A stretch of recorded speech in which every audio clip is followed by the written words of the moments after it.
In the past few videos, we have been considering various ways in which languages differ. Before we begin to tackle the challenges that these differences create for translation, we'll take a few minutes to consider some more differences, this time between spoken, written, and recorded language. For a really long time, there was no such thing as a written form of most languages, and until very recently, there was no recorded form of any language anywhere. For people speaking most languages in most times and places then, spoken language and gestures comprise the near totality of their experience of communicating with other people. Spoken language, or in some cases signed language, is still the form of language that the vast majority of people learn first, and may be the only form that many people ever learn. Written forms of language are invariably derived from spoken forms, and though we tend to think of written and spoken language as being different forms of the same thing, there are some very important differences between the two that can be easy to overlook, but which have some important ramifications when it comes to how communication is structured and interpreted. One of the most obvious differences is that something expressed in spoken language is essentially an event, whereas a written text is essentially an object. As an event, a spoken message has a beginning, takes time to transpire, has an ending that happens later than the beginning, and, once done, no longer exists. What remains is what people remember of the message, which may or may not resemble what was actually said. While a written message does take time to create, its creation is seldom strictly linear, as it can be edited and amended indefinitely before it is transmitted. Unlike a spoken message, the creation of a written message usually does not co-occur with its delivery, but can lag it in time by days, years, decades, or millennia. Once it is created, a written message can be sampled at any point and in any order, and can be reproduced and stored away for an indefinite amount of time. It is an object the whole of which can be looked at in its entirety, even if it is not understood. Because they are events, spoken messages are necessarily connected to the time and circumstances in which they are created, and are intrinsically linked to the aspects of the interpretive context we have been considering throughout this series. The connections that written messages have to the context in which they are produced are much more tenuous. The instigator of a written message is less likely to be known to the recipient than that of a spoken one. Not only are we less likely to see her, we may not even know who she is. While we will notice her choice of words, her accent, delivery, and tone of voice will all be missing. Think about it. Whose voice do you hear when you read? What difference does that make to your reception of the message? Likewise, the time and circumstances in which a written message was created may be completely lost to its subsequent readers. While there may be clues to these facets in the text or in the materials it's written on, unless they are stated explicitly, they remain uncertain. The same goes for questions of culture and worldview. These may or may not be important for understanding what we are reading, but unless we have an auxiliary source of information, they are likely to remain completely opaque to us. Writers and readers both tend to compensate for the absence of these features from written texts. When authors are aware that what they are writing is likely to be read by strangers in a variety of different contexts, they tend to structure their messages accordingly. They might include explicit descriptions of the context of their message, or even include biographical information if they judge it to be relevant. They may even include illustrations.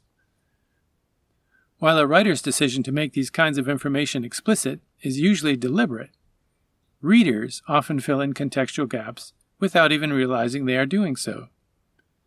When information about the author is lacking, readers extrapolate from their own experience to attribute character, gender, origin, and even accent to the author of what they are reading.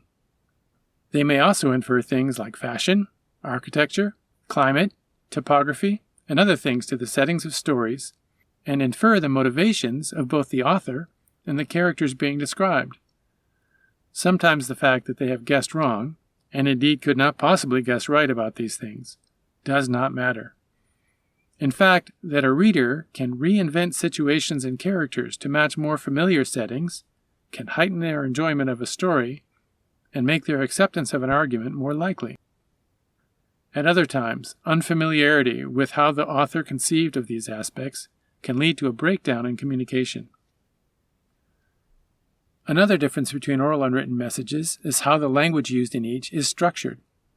In informal use, oral communication is typically replete with incomplete and run-on sentences, imprecise references, hesitations, false starts, and all kinds of other interjections. Informal written communication is likely to include abbreviations and acronyms, some of which may not even be pronounceable. More formal spoken language is less likely to include run-on sentences, but more likely to include repetition and formulaic language. It is also more likely to exploit changes in volume, speed, and tones of voice, many of which cannot be satisfactorily reproduced in written texts. More formal written texts typically include more precise terminology, longer sentences, and a closer attention to grammar. Written communication, because of its static nature, can be much more easily studied and analyzed than spoken communication. Words and sentences can be counted and compared with other words and sentences in the same or other messages. At the heart of written language is that it stands in for, or represents, spoken language. And for this to work, the users of a written language need to agree on which written symbols stand in for which aspects of the spoken language being represented. The world's most successful languages employ a two-tiered approach to representation, choosing symbols that correlate with sounds, but which can be combined in ways that also distinguish concepts, whose spoken representations may be identical. Part of the success of this two-tiered approach may be that it enables people who may not understand each other's spoken communication to exploit a common standard written form of communication, thus unifying otherwise diverse populations and providing a means by which everyone's knowledge base can be expanded. Written representation requires standardization, meaning that there are right and wrong ways to do it. For English, standard representation means that there are right ways to spell words and also many wrong ways. This has made possible the existence of the spelling bee, something that does not exist in cultures where language is not written. Writing language opens up other entirely new uses for language that are unavailable in cultures that only use unwritten languages. Standard spellings have made possible the invention of new kinds of words. One new form that we've already mentioned is the acronym. Acronyms are abbreviations composed of the first letters of a combination of words. Some acronyms are internationally recognizable, while many others have special meanings in restricted contexts.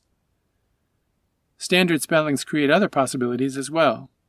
For example, the poor kid who wrote this note is borrowing the logic of acronyms to slip a message to his mom, past what he imagines to be the vigilant eyes of the camp staff. He's written a note that conveys one message if all the words are taken into account, but another if only the first letter of each line is considered. Do you think his mom will take the hint? Standard spellings are also essential for the creation of word games. Crossword puzzles are one example of a derivative use of language with convoluted connections to its usual communicative functions. Would it even make sense to talk about translating one of these? How would you go about it? Spelling also creates new possibilities for the interplay of sound and meaning. For example, each of these words is normally associated with categories of objects, qualities, and actions. In other words, a range of meanings that might be attributed to them in various contexts. Each is also pronounced using a series of sounds that are also found in other words. By saying these words in the right sequence, we can create a string of words that conveys no obvious coherent message if only their normal range of meaning is considered, but which does convey a coherent message if we consider the sequence of sounds produced when the words are pronounced. Would you consider these strings of words to be English sentences? What do they mean? What message does the author intend to convey? The advent of sound recording in the 1800s created a new form of language that blurred the distinctions between spoken and written. Like spoken language, recordings conveyed aspect of the speaker's voice and delivery, and by including background noises also preserved some of the context. Like written language, recordings were actual objects, excluded most of the original context, and could be accessed repeatedly in situations removed in space and time from the situation in which they were created. Unlike with any previous form of communication, however, the information stored in recordings required a machine to access it. This added a brand new dimension to the disparities of information access, and was a foreshadowing of today's digital divide, the gap between those with easy access to information and those without. In the 20th century, combining video with audio recordings added a new, powerful way to add context to messages. Now, speakers' appearance and gestures could be added to their voices, and elements of the situation could be included that would guide a message's interpretation.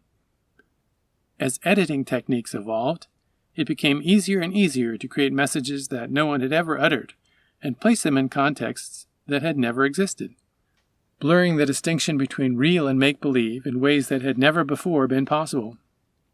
The existence of these techniques has also created an irresistible temptation to add voices and faces to characters from stories that previous generations could only imagine. Whether or not this is a good idea has yet to be determined. While there are many reasons to be dissatisfied with renditions of tales that don't measure up to the versions we create in our heads, the greater danger lies in the retelling of history.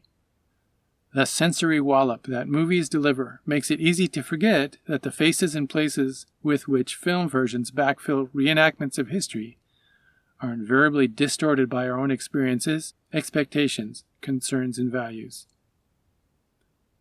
In the next video, we'll finally begin to address the question of the difficulties that all that we've considered in the last 23 videos creates for translation.